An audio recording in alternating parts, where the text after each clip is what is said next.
tissue. Okay.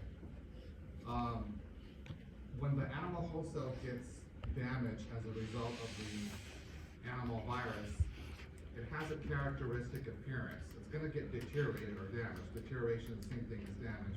And we call that cytopathic effect, CPE. Okay. And again, CPE is pretty much unique for animal virus damage. So whenever you see the term CPE, they're referring to the host of an animal cell, animal host cell. And we don't really use this term for bacterial host cells that are damaged. It's more for animal host cells that are damaged. And they have some sort of characteristic appearance to them when they're damaged. Okay. And animal viruses grow in bacterial cells. Because of why? Because of host specificity. When we talk about host specificity, that like plant viruses only attack plant cells, animal viruses only attack animal cells, okay, etc. Alright? Okay. So now we're switching gears a little bit. Well, we're about to talk about multiplication, but also let's talk first about how we identify viruses. And you can identify viruses again by the presence or absence of CPE, right? We just talked about what that was. And if cytopathic effects are present in that host cell, then you know you are dealing with what type of virus? Animal virus. Animal virus. Okay, it's not a bacterial virus that we're dealing with. Okay. Another thing that will help you determine what type of virus you're dealing with is blood tests, serological tests. These are the same thing. This means the same thing as a blood test, right? So remember, I think I told you serological comes from the word serum, like blood serum, right? The clear part of the blood. So these are blood tests. It's a very common method. And for example, you can look for in the blood, look for antibodies. AB stands for antibodies. Look for antibodies to the virus. And that can tell you, whether you have a current infection with that virus or maybe a past infection. We'll be talking more about antibodies in the next exam. AB means antibodies, so you look for antibodies to the virus. Another method that you can use is PCR. Remember, it stands for polymerase chain reaction. We've talked about this one. So with this one, you're basically isolating and making copies of DNA, of the viral DNA, copies of the virus's DNA, viral DNA. Okay? Because looking at the DNA, you can tell which type of virus you have versus another type of virus by analyzing and studying it. A PCR, remember we talked about PCR. PCR is like a copy machine for DNA. You have a little bit of DNA and you can amplify, make more copies of DNA through PCR. And we're talking about viral DNA. All right, so we're starting to switch gears, which is the bulk of the rest of this presentation. It's going to be focused on this concept called multiplication, okay, viral multiplication, versus reproduction. And reproduction is a very different term. So, reproduction is more for cells. Okay, cells reproduce. Okay, so in other words, the two cells that make up living things are what? The two types of cells that make up all living things on Earth. What are the two types of cells? Prokaryotes and eukaryotes. Okay. Viruses, we said, are not cells, so therefore viruses cannot reproduce. Instead, we say they multiply, right? They multiply because, again, they are not cells, and not only that, they must invade a host. Eukaryotes and prokaryotes do not have to invade a host to make more copies of themselves, to reproduce. They don't do that, Again, for like binary fission for prokaryotes, and then for eukaryotes, mitosis, meiosis, it's not about invading cells. But viruses are, again, like I told you, are very, very strange that in order for them to make more copies of themselves, they have to invade a host. So we call that instead multiplication, not reproduction. Again, they're not living things. You have to be a living thing in order to reproduce. But they are capable of making more copies of themselves, so we have to use a different word, multiplication. Okay? And like I said, they must invade a living cell. And when they do invade a living cell, a host cell, they take over, I have here the host metabolic machinery, right? They take over the host's DNA. So basically what viruses do, viruses kind of what I say, they hijack the host. You know what hijack means? Take over, yes, very good. They take over the host and they tell the host what to do. Okay, so for example, I know tell is not the word, not like they speak to them, right? But tell the host, for example, to make viral parts.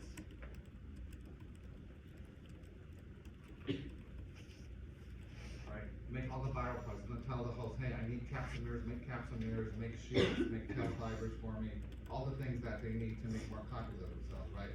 And then after, or after they make the viral parts, what's the next thing to do? The host has to assemble the parts.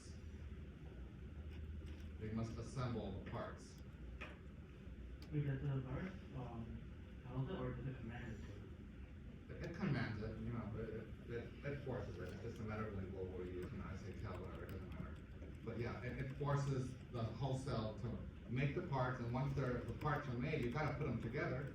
So you see what they're doing, they're making more viruses. So you have to make the parts first, then you put the virus together. When it's assembled, now the virus can go ahead and leave the host. And the host is gonna die. Okay, so we'll go on to, this is all big picture, right? And I'll tell you a little bit later how that happens, how they command and take over and order the host to do all of these things. Again, the host cell gets nothing out of this.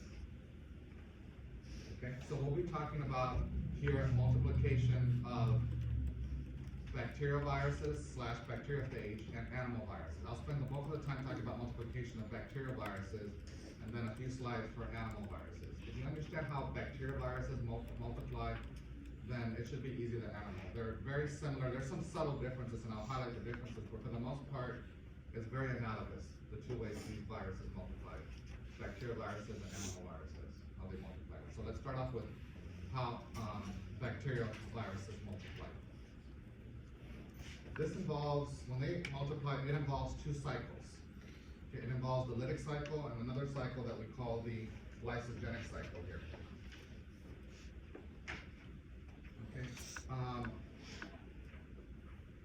The lytic cycle causes, at the end, it causes the cell, the bacterial host cell to die. It results in cell death of the host, right? It lyses the cell, and the cell's gonna die. You know what lysis means, right? What's lysis? To break open, break down, right? And to me, it makes sense. Lytic kind of lyse, you know, they even have the LI together. So lytic lysis is because the host cell dies, not the virus. I've asked people, they're like, the virus lysis? No, it's not the virus, it's the host that's gonna lyse, right? Because and you know why? Because the virus is gonna have to leave the host cell, so the host cell has to break up. Okay, when they release the new viruses that were made.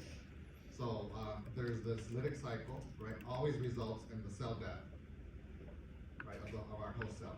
And there's this other cycle called the lysogenic cycle, and this one does not cause the host cell to die, right? And during this lysogenic cycle, actually the virus's DNA gets incorporated into the host cell DNA.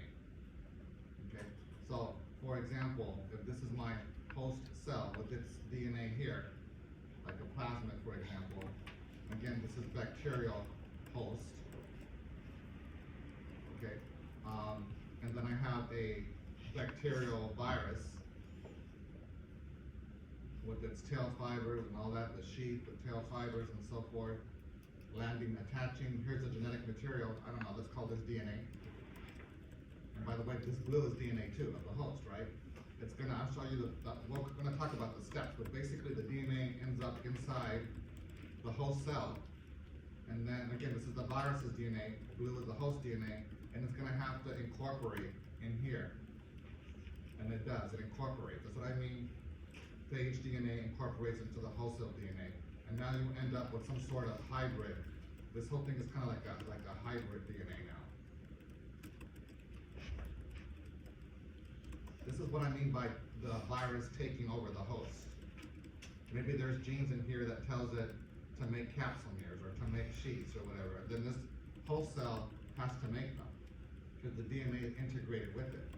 So this host cell is forever changed. It will never be the same as it was before.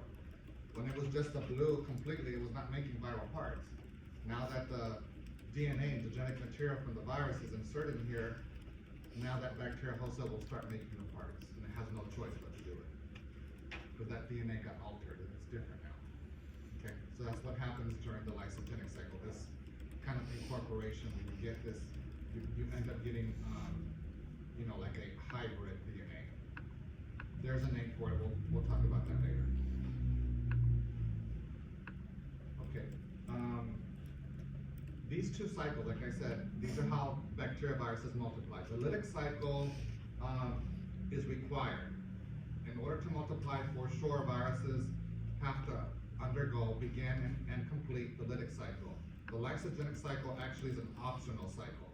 They don't have to do it if they don't want. So required cycle and optional cycle.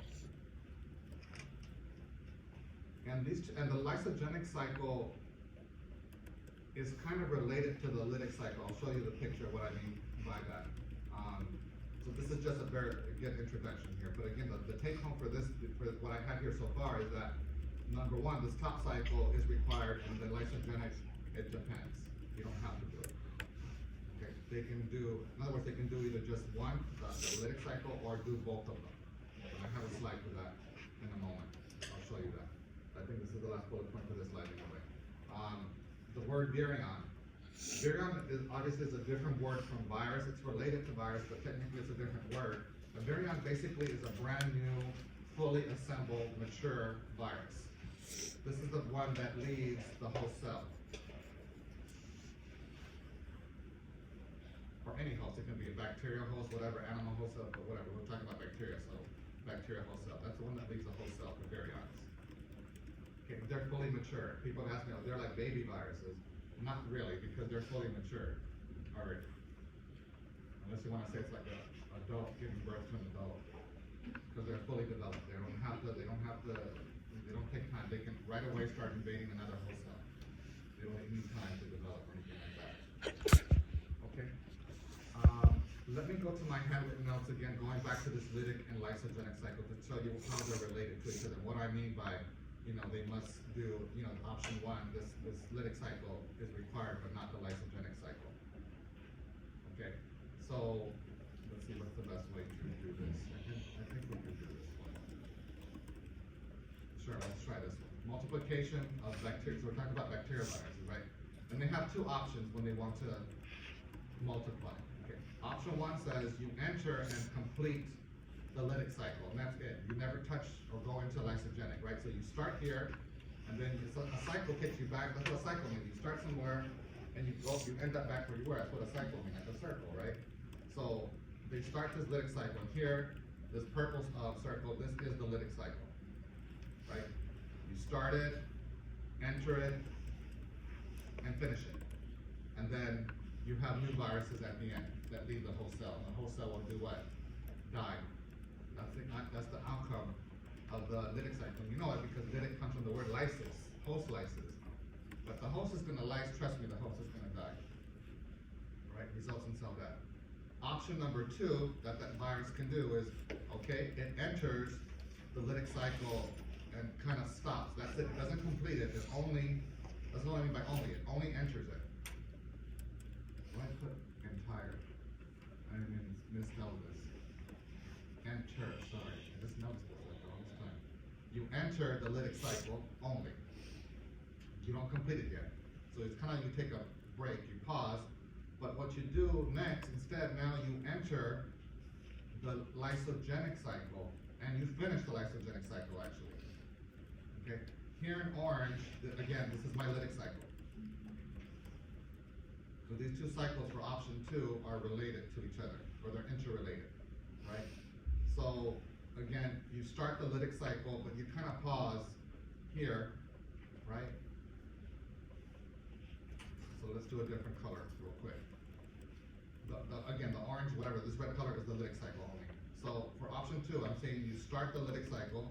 God, this is an awful color. Let's go with blue maybe.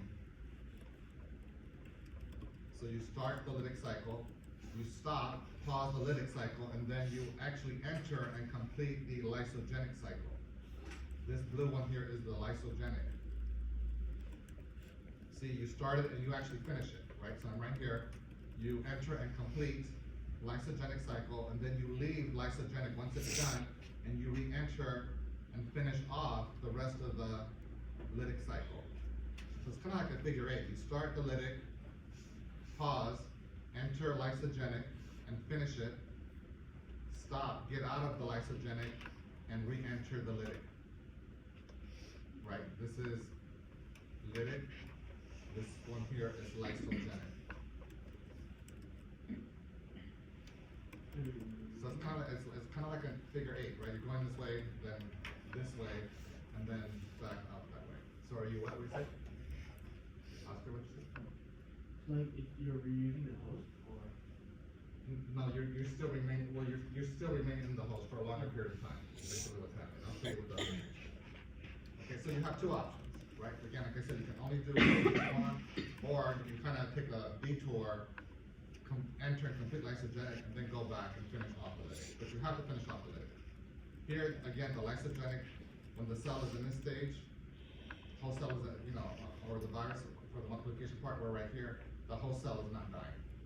And I'll show you why. So let's go to slide 20 then, real quick. I probably should have put this up here. This is a picture from your textbook. Right? Here's the lytic cycle, the orange arrows, the green arrows are lysogenic cycle. So like I told you, you start up here, the blue is my bacterial virus, right? Landing here. This pink is the viral DNA. Purple is the host DNA, and it enters it, right? So the virus is infecting the host cell, and then we start the lytic cycle, pause, and then enter the lysogenic cycle. And in the lysogenic cycle, like I told you, this is where you have the incorporation of the virus's DNA with the host cell DNA. You see the two colors. Red, I told you, came from the virus, purple came from the host. This is your hybrid DNA that I mentioned to you earlier. And it has a special name. If the host is a bacterium, it's called a prophage.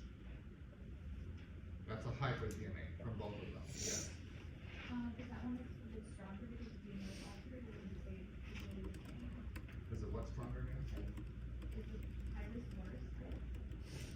Is the DNA altered, or is it the same as altered? The virus itself is not gonna change itself. It's basically gonna take over. It's gonna win. It's gonna take over the whole cell. So, yeah, it's not really gonna change. The whole goal of it is just to make more copies of itself. Yeah, it's gonna have all these new ones that are coming here. These are your virions that are leaving. And these virions are exact copies of the initial one that infected it. It's not gonna pick up like any extra characteristics or anything. Okay? So again, you're with me. We started the lytic cycle, pause, we did not finish it. Finish it would have been going just like this again, but we don't. We could have done option one and just start here, just go like this, right? But we can start here, stop, enter lysogenic, and now you have this hybrid DNA here, right? And then this bacterial host cell, now with the hybrid DNA, it starts to undergo binary fission. You know what that is? What is that? That's how bacterial viruses, this is how bacterial cells divide. It's a form of asexual reproduction, right? Okay, right, and you can see here, they're dividing. So one is becoming two, two can become four, etc. They only did two for you, but you can have massive division of what I call infected bacterial host cells. Because look, they all have the hybrid. They all have the prophage in it. So this virus, what it wants to do, it wants to make many, many copies of infected cells. So again, 2 becomes 4, 8, 16, 32, etc. You can have tons of infected cells now, and each one will start releasing viruses. So someone has asked me before, like, what's the advantage? Why would it only want to do the lytic cycle versus lytic and lysogenic cycle? If you want to make a lot more viruses, what option would you pick? Option 2, the one that involves the lysogenic cycle, because you're making more copies of infected cells, right? Anyhow, it entered the lysogenic cycle, make more copies of it, and then when it's done dividing, and it says, okay, we made enough, then basically the virus's DNA kind of pulls out of this hybrid, right? And kind of back where you started from, and then this cell, this bacterial cell now will enter the lytic cycle, re-enter the lytic cycle all over again, and then you have the release of your virions, and this whole cell lyses, it dies. That's big picture. There's a lot of little details we need to go over, a lot more details. But this is like overall the big picture. So you see how they're interrelated, lytic and lysogenic cycles. Okay, but again, lysogenic cycle is not resulting in cell death at all. It's actually the opposite. It's making more pulse. The one that's going to cause a cell death, this is cell death right here. This part right here, when the cell bursts to release the virions. Okay? All right, that was slide 10, 20. I'll go back to slide 20 a couple of times because, yeah. Okay, so this is what I told you, yeah, are two options for multiplication of bacterial viruses. Okay? So let's go into detail more about the lytic cycle. And it has several stages of the lytic cycle that you have to be aware of, right? There are 5 stages: attachment, penetration, biosynthesis, maturation, and release. I just know them by the letters. I don't have an acronym. I just remember there was APVMR. Okay? And remember I told you that the, option 2 was you start the lytic and, then go into lysogenic and re-enter lytic and so forth, right? But again, these are the different stages or phases of the lytic cycle, right?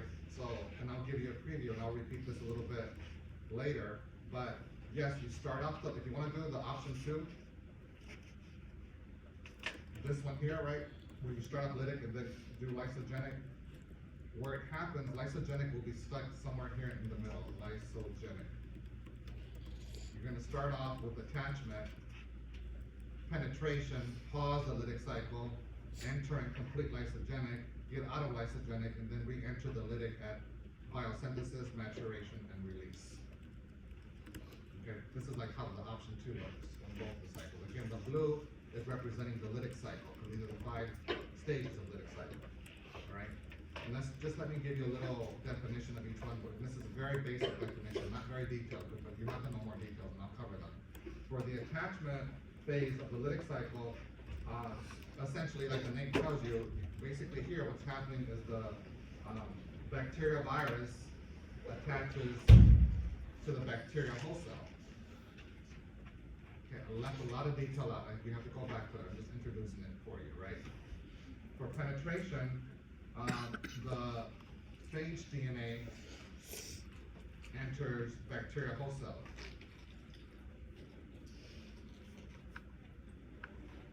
Phage DNA enters bacterial host cell. Remember phage means virus. Viral DNA enters the host cell. So penetration, it penetrates to the host cell. Biosynthesis, you focus on the word synthesis. What does synthesis mean to you? Right, so now the host makes viral parts. The one that I just told you about a couple minutes ago. So viral parts have to be made. Maturation now the parts have to be assembled. Right, after you make them, you have to assemble them. Otherwise, what was the whole point? You kind of wasted your time if you didn't assemble them, right? And then release is when virions leave host cell. Okay, so that's big picture of all of these little steps, right? The release virions leave the host cell. Okay, but we have to go into a lot more detail about how exactly this happens. Okay, so I'm going to go into detail about each of these 5 steps, and you need to know the key events, okay, with enough detail. Yes? Can you repeat the Attachment? Oh, bacterial virus attaches to bacterial host cell. Bacterial virus attaches to bacterial host cell. Okay? So we're going to go into the key events with enough detail, which is what I expect you to know, because this is your 3rd and final diagram on your exam. Okay, the multiplication of the bacteriophage, specifically with the lytic cycle, not the lysogenic cycle, the lytic cycle. All right? So on your exam, it's not going to be the exact same picture. What I will do, I'll probably Because again, these are the 5 stages. I know they're small, so let's APBMR again. This is M and this one is R, right? They're right here, you can't see them. Anyhow, and they have a corresponding picture to show you what's happening in each stage. On the exam, what I'm going to do, I'll probably isolate one of these 5 or 2 of these 5 pictures for you. I don't know if I'll have 1 picture or 2 pictures. And I'll isolate them. I'm not gonna show you this exact image because I know you're gonna memorize, oh, the second picture is penetration. I know what it is. No, I'm gonna just give you this picture by itself maybe. And you have to identify which stage. This is too easy. I know you can memorize all the second picture has to be penetration. So if I were you, I'd study the pictures, because it's not gonna be the entire thing like this. I'm gonna just isolate one picture for you, okay? But if you look at the picture, it kind of makes sense what's happening here, right? And I'll show you how and why, but we need to know details, right? Because again, the words here, you can read them, but please don't just memorize, you know, this is, if I'm showing you this picture, please don't tell me virus attaches to host. How? What part of the virus attached to what part of the host? Who was the host? Was it an animal host cell? Was it a bacterial host cell? You didn't tell me. So we need to know more details, right? Same thing here, you know, phage penetrate. Well, how? How did it do that? Or to, you know, there's more details that need to, so this is not enough. And I will have people that will just write virus attaches to host. If it's a 2-point question, then I'll be in a good mood, I'll give you 0.25, but you won't get the full credit for it, because that's not enough detail. All right, so let's start in order with attachment. This is more enough detail. This is how it happens, right? The virus, and tell me which virus. I don't know, if you say virus, I don't know if you mean animal virus or who, right? This picture is about not animal host cell, this is a bacterial host cell, so of course this is a bacteriophage. What does it use? It uses its tail fibers. Remember, we went over the parts already. They use their tail fibers to attach to what part of my host? The cell wall. And not only not specifically, it's the receptors that are on that cell wall of who? Of my bacterial host cell. See, that's more descriptive than saying virus attaches to host. Like, I don't, you know, when you say that, I don't know what you mean. Like, what virus and how did it do that? You're missing, you can't get full credit. You're missing enough detail for that. It uses its tail fibers. In other words, if this is my bacterial host cell,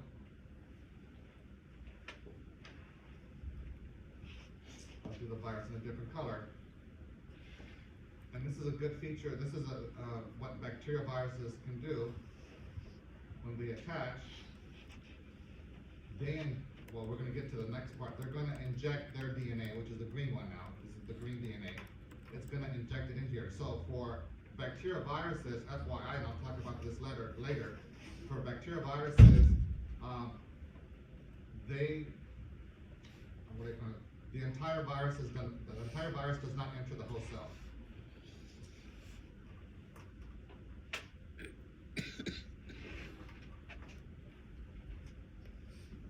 Not enter host cell. Only the DNA though. Only the DNA enters. It stays out here at the top. Very different from animal. When I get to animal virus, the whole thing actually enters. Bacteriophage, the whole thing does not enter. Only its DNA enters.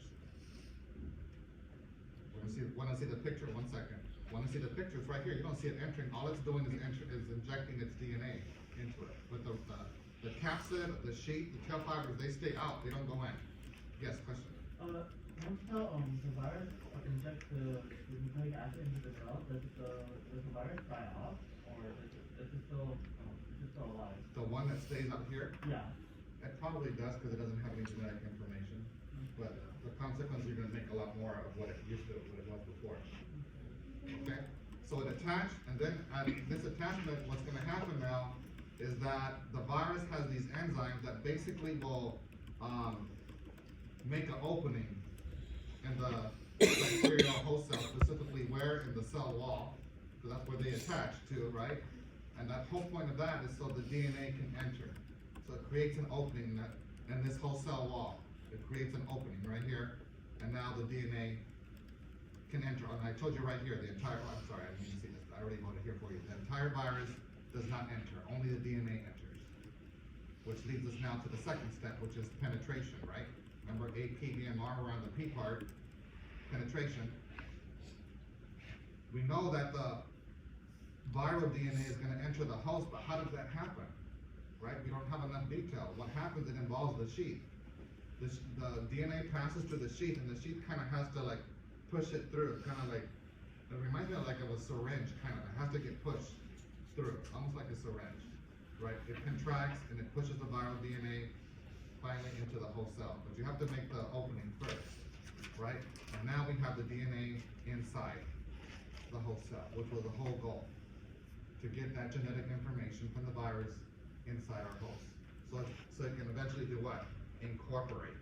We haven't gotten there, but it needs to incorporate into the host DNA so it can take over. That's what I mean by taking over the host.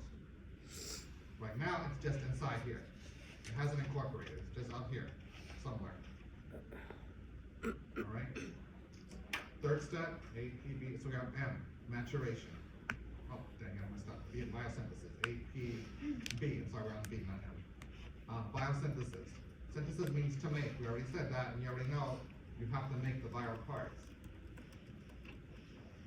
Well, how did you make the viral parts? What process was used or what, right?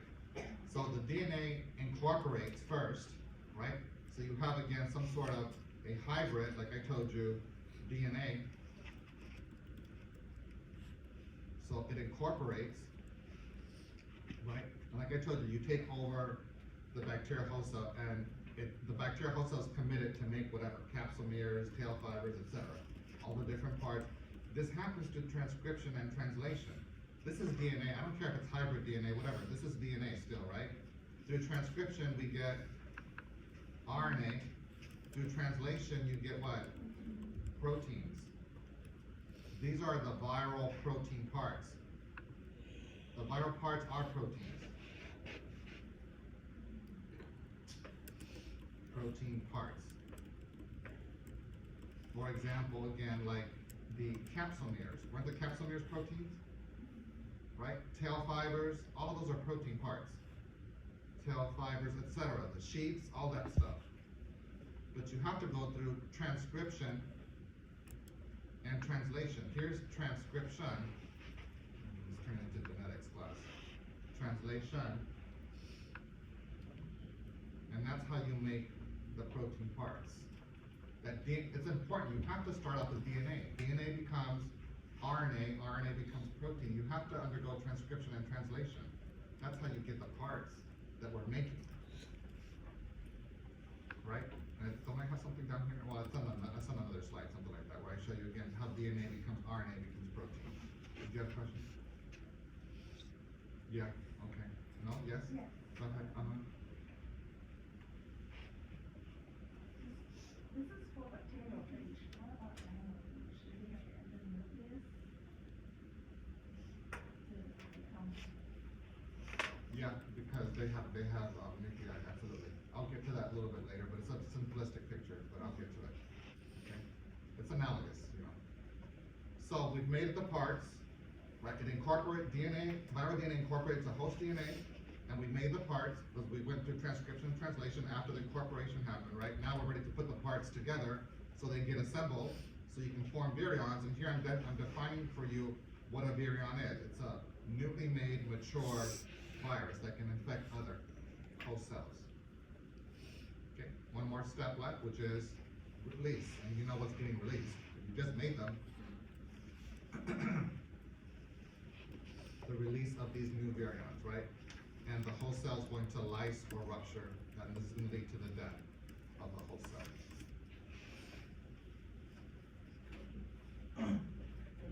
Yes? If the bacteria has a capsule, would it still go to the cell wall? If a bacteria has a capsule, bacteria, As a type of field? Yeah.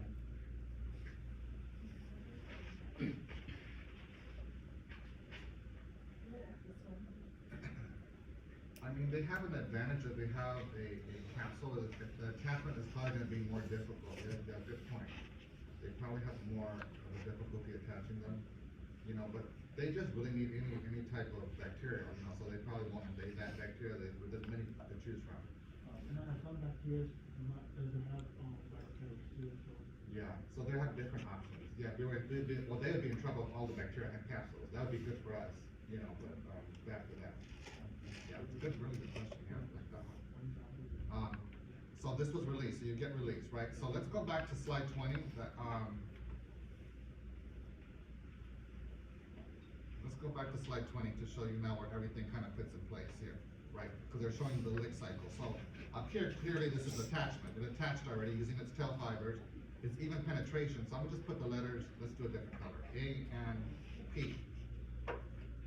So we have attachment that happened already, and we have penetration. They're all showing you in the same slide, or image right here.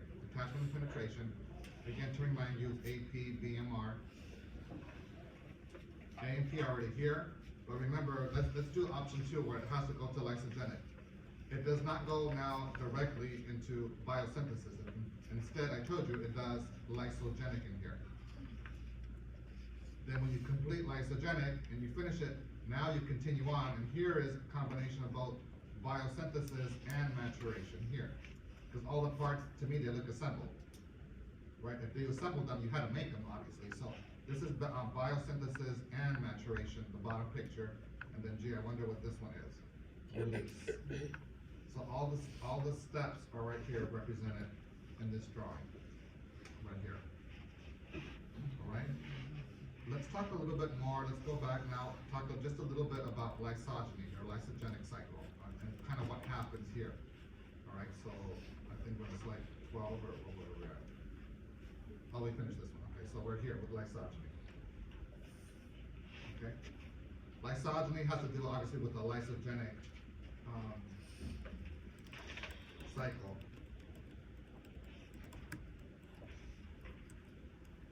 Okay? And we saw in lysogeny, you already had that integration, right? Of the viral DNA integrating with the host DNA. And when this happens, we kind of call like the virus kind of being dormant. It's because nothing, a lot of wind today. Okay, the virus is kind of dormant. I think that door's open anyway, so people can hear.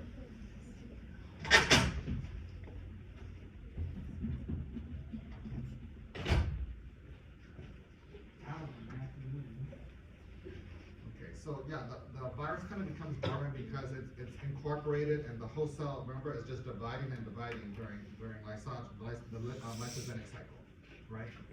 And you're really not making any proteins just yet. You're not doing, remember, all the protein, everything that you're making, the biosynthesis part is not happening. Biosynthesis is right here, right? It's not happening during the lysogenic cycle. That's what we call dormancy of the virus. It's not really doing any damage or anything yet. The virus is just kind of unknowingly making more copies of itself. It's being used, but it's not aware of it until later on, kind of. Think of it that way. So this host cell is just happily dividing, making more. 1 becomes 2, 2 becomes 4. So nothing really bad is happening yet until now the virus says, guess what? Now you're going to make all the parts for me, right? This is where all the kind of damage happens. I told you, cell death does not happen in the lysogenic cycle. The problem is here, lytic cycle. Okay? So that's kind of what I meant by that. By this, where am I at now? Oh, by this bullet point. So how does lysogeny happen? Again, we already said the virus's DNA has to incorporate into the host cell DNA. I already told you this hybrid DNA is called prophage. Hybrid, sorry, this is hybrid.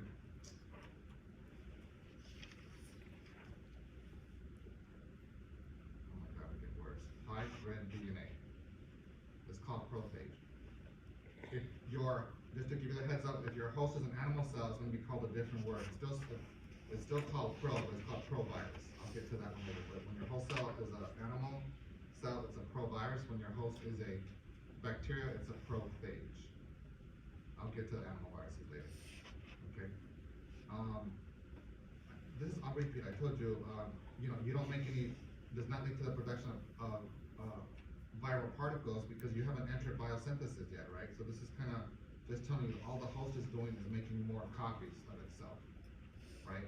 We're not making any viral parts. These phage particles are referring to the viral parts. again, you don't make viral parts in lysogeny. I showed you the picture, you make them in the lytic cycle, that's biosynthesis. Is biosynthesis part of the lysogenic cycle, a phase of the lysogenic cycle? No, those phases, A, P, B, and R, that's lytic cycle. This slide is about lysogenic cycle. Yes? Do you have location lytic cycle?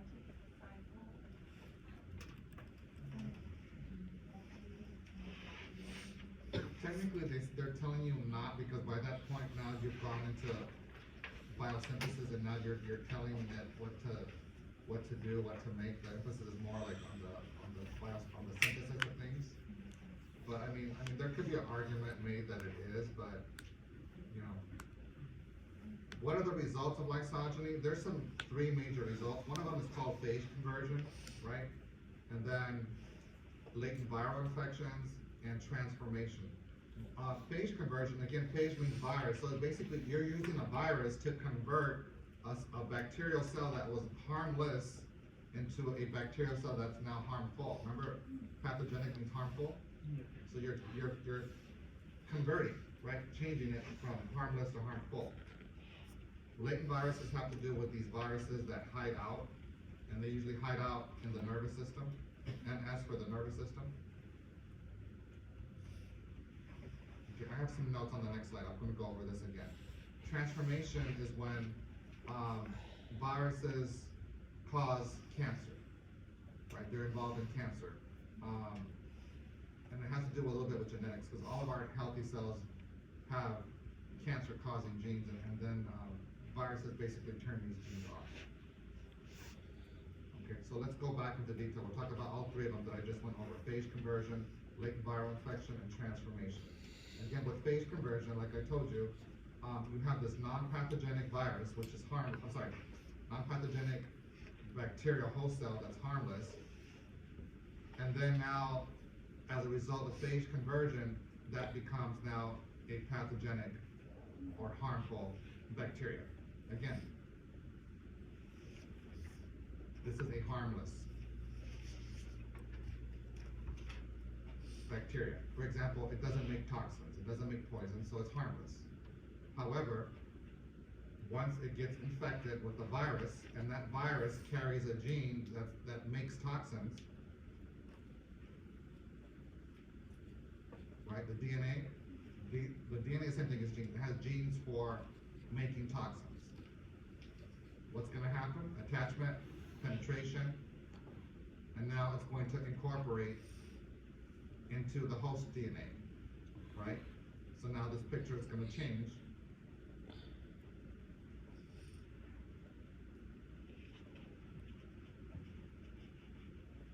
Different DNA now, right? This is a hybrid DNA. This is called your what again? Prophage, the hybrid.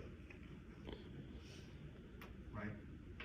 So now this is a harmful cell. Harmful cell. Because it makes what? Toxins. Because the blue gene is a gene for making toxins. You see how you converted a harmless bacteria into a harmful bacteria. Thanks to who? The virus.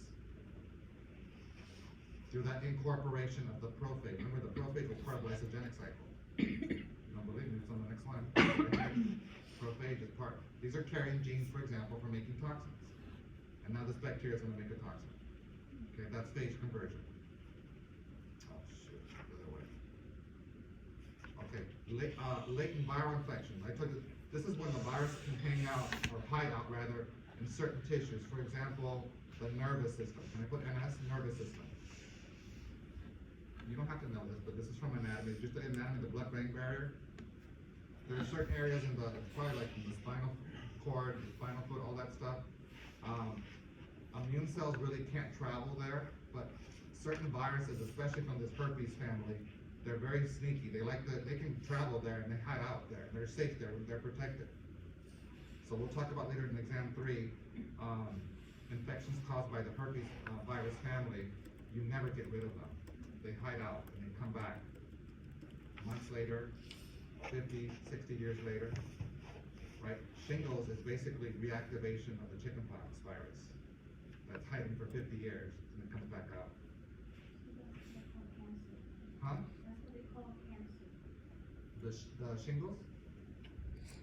Well, with this virus, no, not. Nobody does what it is, so they're saying that this keeps on coming back, so it's just Well, not necessarily, that's a little bit, I'll get to the cancer part of here, but we're just saying that there are certain viruses that can be destroyed, or potentially can be destroyed by our immune system, but these certain viruses can hide out in the nervous system. In this area, our immune system cannot reach it.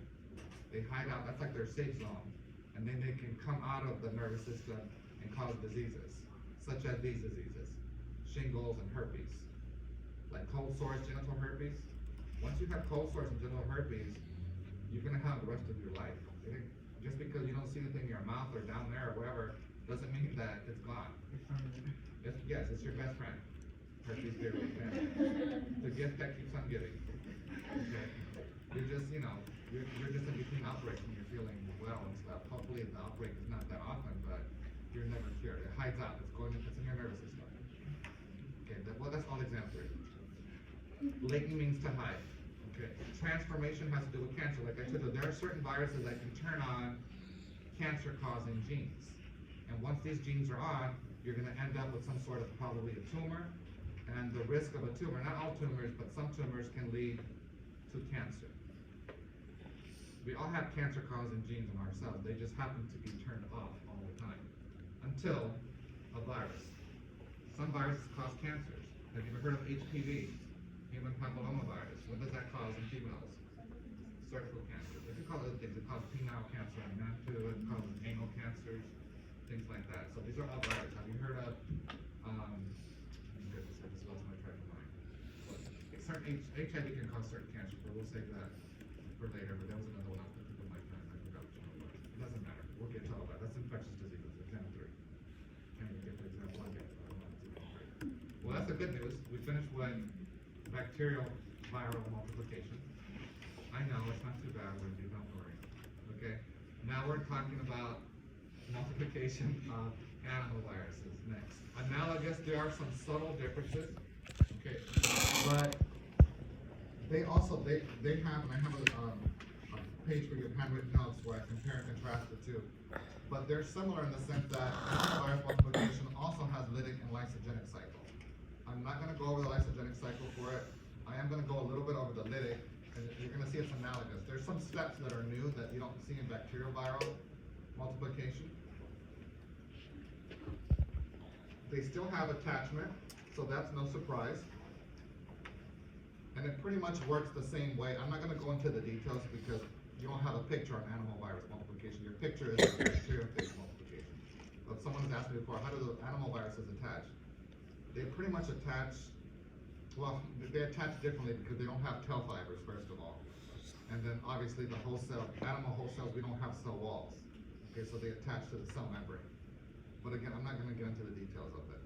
There's just certain steps, certain phases that I do want you to know and be in detail, and I bolded them for you. They have these two stages that we have never talked about, right?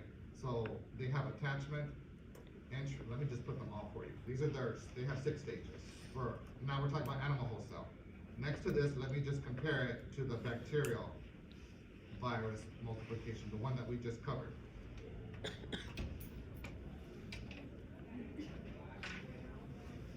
We have attachment, right? We have penetration, biosynthesis, maturation, and release. So these are the same. So the only ones that are different, and I put them in bold for you, are these two, entry and encoding. They're analogous to the penetration, because again, animal viruses don't have penetration. There's a reason why they don't have penetration, because they don't need to penetrate. Because the entire virus, this is the animal virus now, not the bacterial. Notice there's no tail fibers. Tail fibers are only for bacterial viruses. This is an animal virus.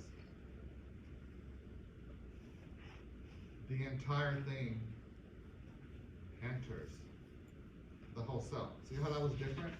The DNA is not penetrating because the whole thing enters. This is an animal host. Whole thing enters. So that's the entry part. Now there's different ways to enter. There's 2 ways to enter. You can enter by receptor-mediated endocytosis, or the virus can enter by this process called fusion. I'll tell you later why, I'm just introducing the terms. But the whole thing enters, unlike the bacterial virus. There's this other step that you didn't see for bacterial virus multiplication, either called uncoating. Uncoating basically means that you remove the capsid.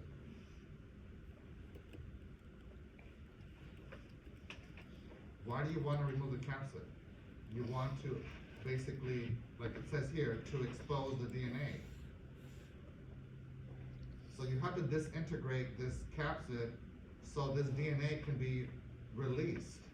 Otherwise, this, if it's right here like this cannot incorporate into, I should have done a different color, but this is not going to incorporate into the host DNA. It's protected by the capsid. Don't you have to get rid of the capsid first? That's called uncoating. You're like stripping it. Right? When you take out your coat, you're like exposing yourself, aren't you? Kind of, sort of. You're taking your coat off. We need to get rid of the capsid.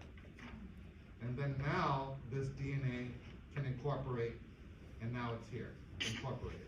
And we have a new hybrid DNA, which I'll tell you the name of that later. I already told you it's provirus, but I'll get to it again. But again, you see the penetration for bacterial multiplication, viral multiplication, is kind of analogous to the entry and uncoating of animal virus multiplication. All right? And then you still have biosynthesis, maturation, all that's the same. And you still have release, but you release by two different ways. You can release the virions through budding, or they can be released through rupture. And I'll tell you the difference of those two in a moment. But there's two ways to release. It actually has to do whether you're dealing with an envelope virus or a non-envelope virus. That's actually it. Yes? For the animal viruses, do they undergo lysogenic cycle? Yes, animal virus multiplication also involves those two cycles as well. But I'm not going to go through the lysogenic cycle. I'm just going through the lytic. And lytic, you can see here the differences are steps 2 and 3 that you did not see over here. Okay? So I'm going to focus on entry and coding on the release part. Or entry and release is what I'm talking about. So here's a slide for entry. And again, I told you the entire animal virus enters. I already drew a picture. The entire animal virus, look, it's entering. This is my host cell. This is the cytoplasm of the host. Right, all down here. Cytoplasm of my host cell, inside here, right? Remember we talked about that viruses can have envelopes, but they're optional. We call them either envelope virus or non-envelope virus. The bacterial viruses actually were always non-envelope. I didn't tell you that, but whatever. I have notes. I have, after this slide, I think I have a picture of handwritten notes. But those those bacteriophage, they were non-envelope. Okay?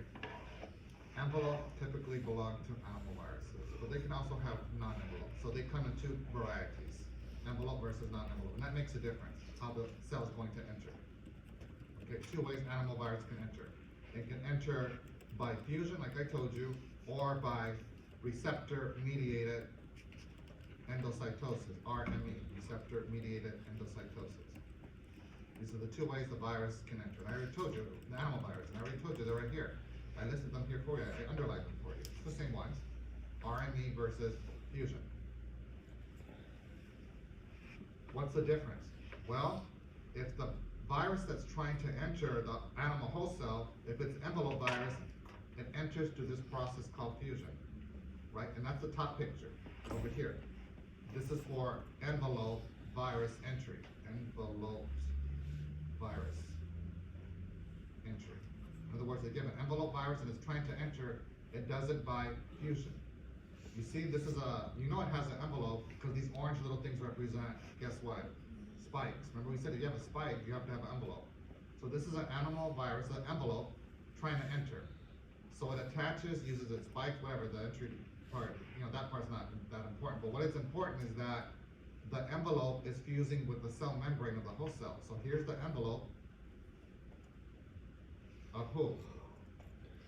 The virus with the cell membrane, CM, cell membrane of the host. Fusion means to join.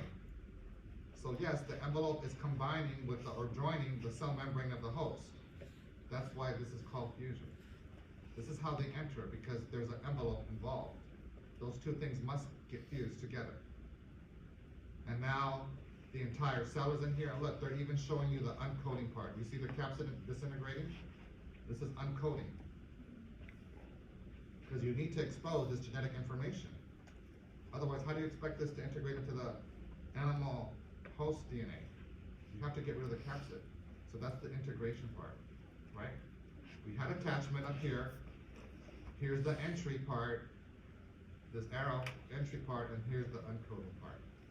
So my envelope virus entered. This is how they enter. How about non-envelope? You see there's not, this is non-envelope because there are no spikes. So there's nothing fusing, there's nothing to fuse. There's no envelope. So instead, it's getting engulfed. What does endocytosis again mean to you? Engulfing, almost like phagocytosis. So this is like engulfment. It is being engulfed into this vesicle kind of thing, right? And this thing opens up, and now the entire virus is inside. So this is for non-envelope virus. Yes, go ahead. For the viruses that are under endocytosis, doesn't the aren't they digestion enzymes once it enters, or is it for for lysosome? Never mind. I was thinking lysosome. Yeah, you're thinking lysosome. Like if they combine with the lysosome, that's a possible way to fight the infection. Yeah. Yeah, I was thinking about But that. yeah, you're kind of combining now a different topic with this. Yeah, yeah. I see what you mean. Okay, so you get the difference by the two different ways of entering, depending on if it's an envelope virus trying to enter or a non-envelope virus trying to enter. Okay? All right. Well, I already told you about the uncoating, right? Again, you have to disintegrate the capsid, right? And so you can expose the viral DNA so it can combine with the host, animal host DNA, right? And again, this is the picture I was drawing for you before. Remember, once you make DNA, I don't care, you can even call this hybrid DNA if you want. This hybrid DNA will undergo transcription to become RNA, and then we undergo translation to become proteins. And again, these proteins are like your viral parts. All of their viral parts, like capsomeres, all of those are proteins. You need a capsomere to protect the DNA eventually. You want to make more viruses, don't you? So they have to make all these protein parts, right? So it's important that you form DNA. You get DNA. You know, it's going to be a hybrid DNA because again, the red maybe is the animal host DNA, and then the incorporated animal virus DNA. Oh shit, same color. Let me do that. Right, that's my hybrid DNA. I don't care if it's hybrid or not, it's still DNA. It's going to undergo transcription and translation to become a protein. So it's going to make viral parts, and you're assembling, making brand new viruses. And you're ready to move on to like, you know, maturation, all that stuff once you make those parts.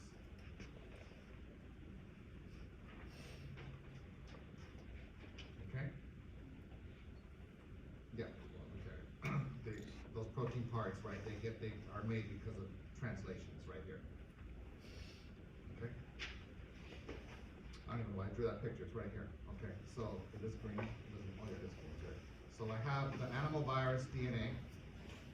Pretend it already entered. I don't know how it entered, either through fusion, receptor immune cytosis. It doesn't matter. Whatever. We had uncoating already.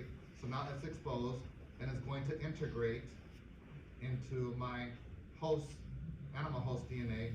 And now this is called not a prophage, but a provirus. So it's analogous. Provirus is analogous to prophage. It just depends who your host was. Prophage, host was bacterial cell. Provirus, your host is an animal cell. Okay, and again, you see this formation in the lysogenic cycle as well. Just like you saw the formation of prophage and the lysogenic cycle, we're talking about bacterial multiplication. You see this now in the animal cell animal virus multiplication. Okay, any questions so far? Oh,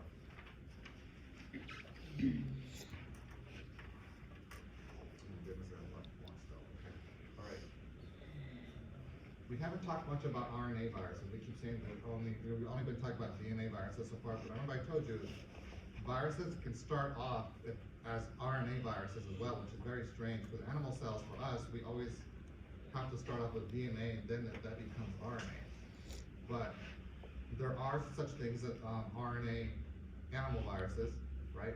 Again, if it's a DNA virus, then that animal DNA, that viral DNA can straight up and incorporate into the animal host DNA. And I told you the hybrid forms this provirus, but the problem is, what if you start off as RNA? Can RNA integrate into DNA? No. If you start off as an RNA animal virus, then you have to go back and reconvert to DNA, then you can integrate. Okay? Yeah, they cannot incorporate into the animal host cell DNA. They have to go back, get converted back with the help of this enzyme called reverse transcriptase. So let me show you my handwritten notes. Here, let's start in purple. The purple you're familiar with. You have an animal virus DNA. It will happily integrate into the animal host DNA, and now we have our hybrid, right? I told you was your provirus, right? And we already talked about DNA becomes RNA, RNA becomes protein. These protein are your viral parts. Your parts are particles, right? That you're making. Making means synthesis. This is biosynthesis stage, right? After the attachment, entry, and encoding, this is your biosynthesis stage. You made them, now you have to assemble them. That's the maturation stage. Very easy when it starts off as DNA. I told you, the problem now is what if you're RNA? No big deal, viruses are smart, and these RNA viruses can go from RNA back to DNA. That normally doesn't happen. You're supposed to go from RNA to protein, but you can't integrate into the host DNA if you're RNA. You have to go back and become DNA. If DNA to RNA is transcription, then RNA to DNA is reverse transcription. So therefore, this enzyme, they named it reverse transcriptase. So RNA viruses, many of them have an enzyme called reverse transcriptase that allows them to go back to DNA. And then once you become DNA, now you can go through all this. Okay, so they're pretty clever. They're pretty sneaky. Yeah, now they can incorporate once they become DNA. HIV is notorious for doing that. Wait, one question. Yes. Does it happen outside of the host cell, or does it happen within the host cell? Inside the host cell. Yeah, all this is inside the host cell. Remember, already gained entry. Yeah, it's already past entry already. And this picture is kind of telling you the same thing. I know it's kind of a little bit hard to read, but again, I can tell what type of virus is this, envelope or non-envelope? Envelope, so I see the spikes on here, right? What type of entry is this? Is your envelope fusion or receptor-mediated endocytosis? It's fusion, because you have an envelope, right? So we entered, they don't show you the, so we have attachment, entry, right, through fusion, this is entry. We did encoding, because this is exposed already, and they're showing you here, you probably can see this is RNA. This is an RNA virus, animal virus. You got a problem, because RNA cannot integrate into the whole cell blue DNA.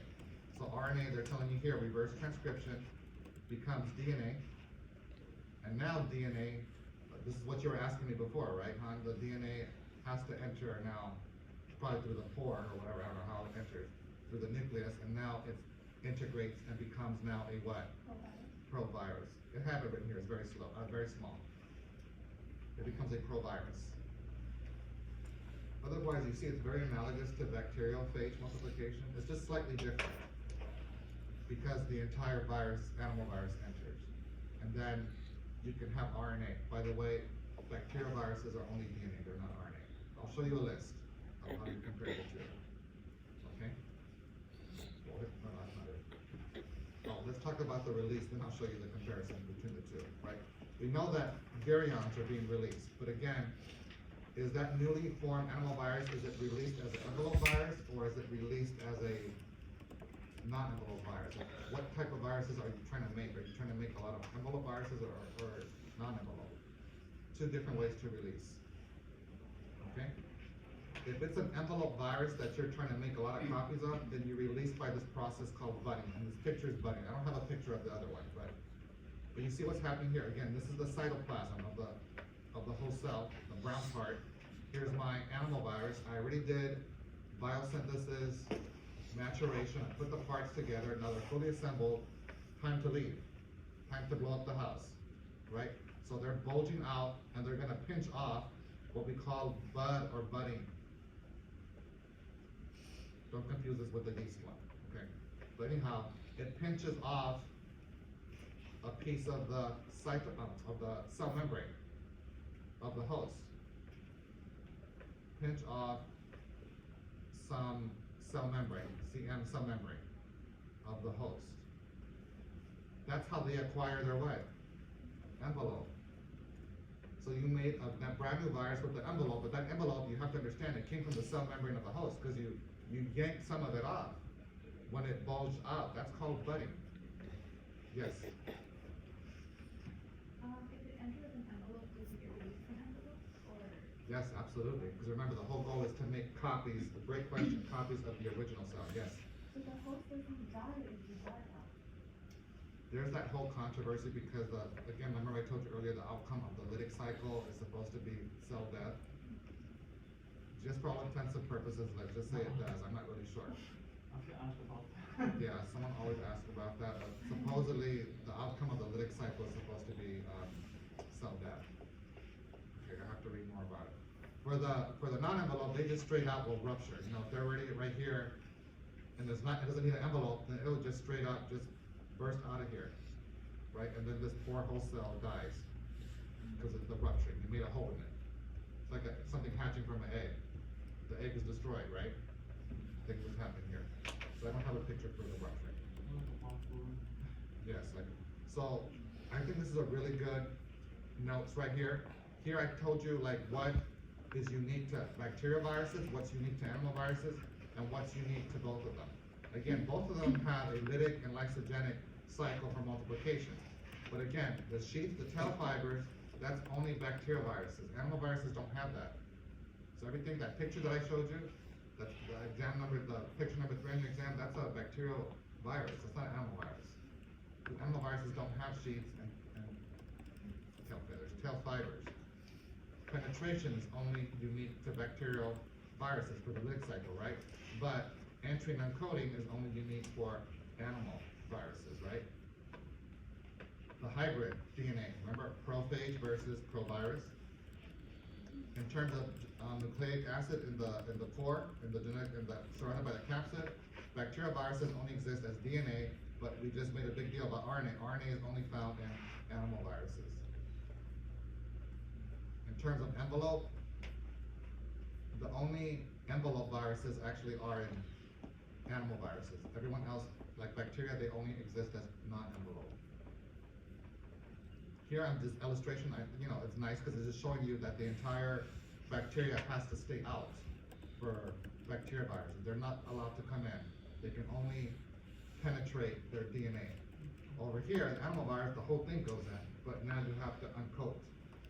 Correct? So you see the difference, right? And otherwise, I'll let you read this on your own. Okay? So I think it's a very good note, this page here, this slide. All right. Let's talk about some viral families. You know they're families because they all end in what? Viridae. I just want you to know the happy face families. I picked one RNA virus family, Retroviridae. Real easy to remember. R for Retrovidae, R and RNA. So everyone who's in the Retroviridae family, they're RNA viruses. The virus responsible for HIV is an RNA virus. The virus responsible for COVID-19 is also an RNA virus. Yeah, because you must go back, and I think I talked about it. Well, I talked about it already, because when you go back, you're going back to DNA, from RNA to DNA. That's what it means by going back. Okay? Oh, the Poxviridae family, easy to remember. These diseases end in pox. Chickenpox, smallpox. Who worked with smallpox, by the way? Jenner. Kylie Jenner? Okay, no. You don't have to know first name, okay? I wish I had her money, but is that the one who has a lot of money, that's a billionaire, or is that the other one? I don't remember. Kylie and Kendall, whatever, I don't know, they're both Richard and I, that's all I know. Herpes viride, I told you, right, they are responsible for things like cold sores, I forgot genital herpes. Shingles, chickenpox, that's all herpes virus family. Okay? Just those three I want you to know, not the other ones. You know, these other ones are interesting, we don't have time to go over them though. Okay?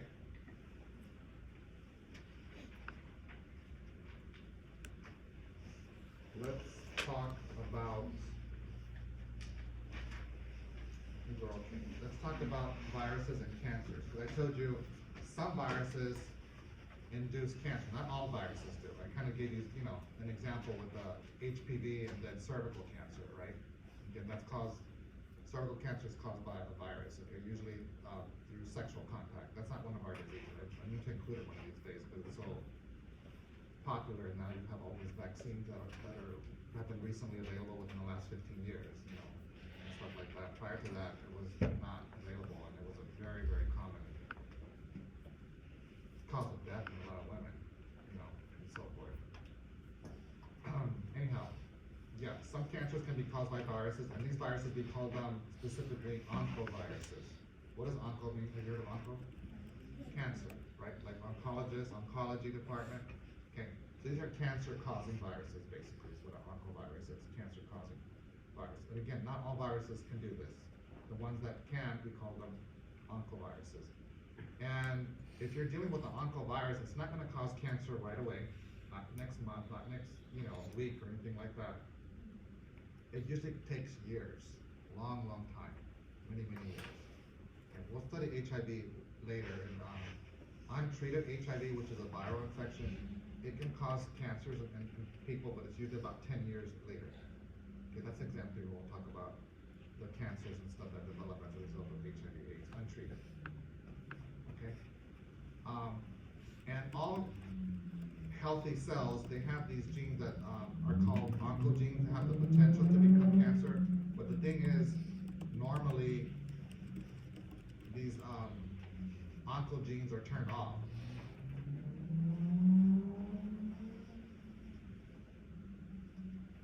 They're not on. Thank God they're not on. They're always off in healthy people. However, these oncoviruses have the ability to actually now turn them on, and now you're in trouble. So what happens here is the cell division gets uncontrolled. Because in healthy people, cell division is a very controlled process. If you don't need more cells, your body will not make them, right? But these oncoviruses don't allow this control. You lose control of cell division, and now you just start dividing your cells randomly anytime and very fast. And you imagine the more and more cells, it's going to manifest as a tumor somewhere. You're going to be able to touch it. It's a growth of cells. That's what you're touching. This massive tissues because of a massive cell division that's uncontrolled, right? So you transform, yes, these normal cells into possibly, you know, a cancer cell. How does that happen? Same process what we've been talking about. This oncovirus, which is an animal virus, simply integrates into the host cell DNA, and it basically turns on now these. It says, hey, turn your oncogenes on now. It takes over and tells the host cell to do that. Okay, I'll turn them on. And now you have uncontrolled cell division, and you risk cancer. Okay, it's the same concept that we've been talking about for bacterial viruses, animal viruses. That virus, I don't care who it comes from, needs to integrate into the host cell, and it takes over the whole cell. Is that what because you said it takes time, so that way they can find free cancer and stuff? Yeah, it's gonna manifest like it's gonna have the different stages and so forth. So it does take time, absolutely. And the earlier you know, the better. Infectious viruses. We're talking more about diseases, infectious diseases that are related to that cause infectious diseases, basically.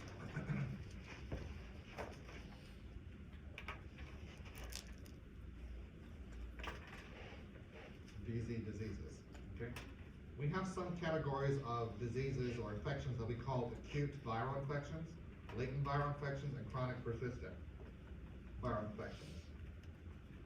Have you ever heard of the word acute? What does acute mean? A good looking viral infection?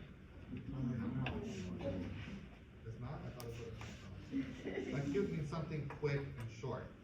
Like an infection that's really rapid. Your symptoms are gonna happen real quick, and you get over the illness real quick. Everything is just super fast, like influenza, right?